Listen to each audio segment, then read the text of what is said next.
প্রথমেই তোমায় একটা কথা বলি, এই পৃথিবীর সকলের কাছে তুমি ভালো হওয়ার চেষ্টা করো না।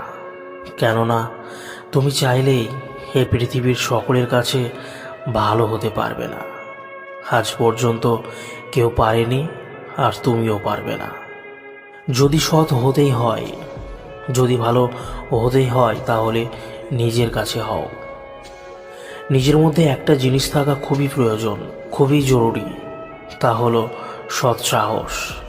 যদি তুমি ভুলকে ভুল আর ঠিককে ঠিক বলার মতো সাহস তোমার মধ্যে না থাকে, তাহলে তোমার মধ্যে সৎ সাহস এবং ক্ষমতা কোনোটাই নেই।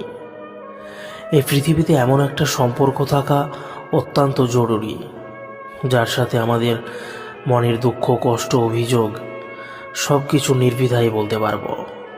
আর সে সম্পর্ক অবশ্যই তোমার মনের মানুষের সাথে গড়ে ওঠাই উচিত। এই পৃথিবীতে তুমি যতই ভালো হও না কেন, কারো না কারো কাছে তো তুমি খারাপ হবেই হবে, এটাই বাস্তব। জীবন এবং মৃত্যুর মধ্যে বৃহৎ একটা পার্থক্য আছে। যার কোনো গ্যারেন্টি নেই, তার নামই হলো জীবন, আর যার ফুল গ্যারেন্টি, তা হলো মৃত্যু। মনে রেখো, তুমি যদি সুখে থাকতে চাও, তুমি যদি আনন্দে থাকতে চাও, তাহলে অন্যের ওপর নির্ভরশীলতা ছেড়ে দাও। কারণ অন্যের ওপর নির্ভরশীল মানুষগুলো কখনোই আনন্দ থাকতে পারে না। এই জন্য এমনভাবে নিজেকে তৈরি করো যাতে তোমার ইচ্ছে এবং প্রয়োজনগুলো তুমি নিজেই পূরণ করতে পারো। এই পৃথিবীতে আমাদের জীবনের বিফলতার সবচেয়ে বড় কারণ হয়ে দাঁড়ায় আমাদের চিন্তা ভাবনা। আমরা মনে করি কাল থেকে শুরু করব, আজ নয় কাল থেকে স্টার্ট করব।